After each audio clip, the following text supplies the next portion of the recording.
राज्याच्या मुख्यमंत्री युवा कार्य प्रशिक्षणार्थ्यांना कायमस्वरूपी रोजगार व मानधनात दुप्पट वाढ करण्याबाबत राज्य शासनाच्या मुख्यमंत्री व युवा कार्य प्रशिक्षण योजनेअंतर्गत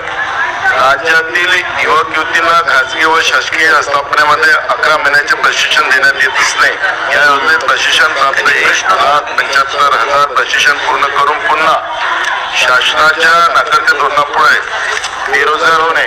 आज हे प्रशिक्षित बेरोजगार आत्महत्यासारखे टोकाचे पाऊल उचलत असणे,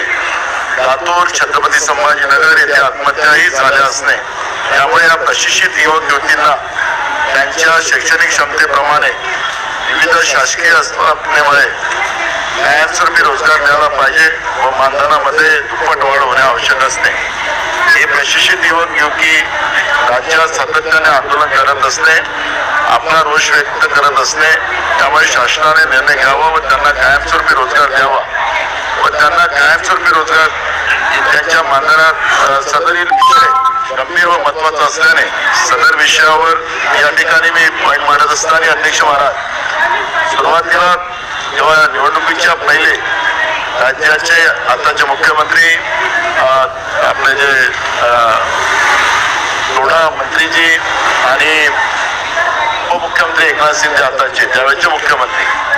यांनी या सगळ्यांचं एक मोठं संमेलन घेतलं होतं आणि त्या संमेलनात सांगितलं होतं की आमचं सरकार आल्यानंतर आम्ही तुम्हाला सेवेमध्ये नियमित करू, अशा पद्धतीचं व्हिडिओ पण त्या पद्धतीचं ते दाखवतात आहे. काल पण ते लोक चॉकलेट घेऊन आले होते अध्यक्ष महाराज आणि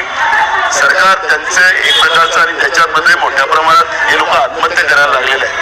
आणि म्हणून माझी आपल्या माध्यमातून विनंती या सरकारला आहे, या सगळ्या युवकांना बोलवून त्यांना दिलेल्या आश्वासनाची पूर्तता सरकारने करावी आणि जेव्हा नाव पण छान दिलं होतं अध्यक्ष महाराज, मुख्यमंत्री युवा कार्य प्रशिक्षण त्यांना कायम रोजगार देण्याच्या बाबत यांनी त्यांना स्वप्न दाखवलं होतं ते पूर्ण करावं, एवढीच आपल्या माध्यमातून विनंती. नक्की साहेब,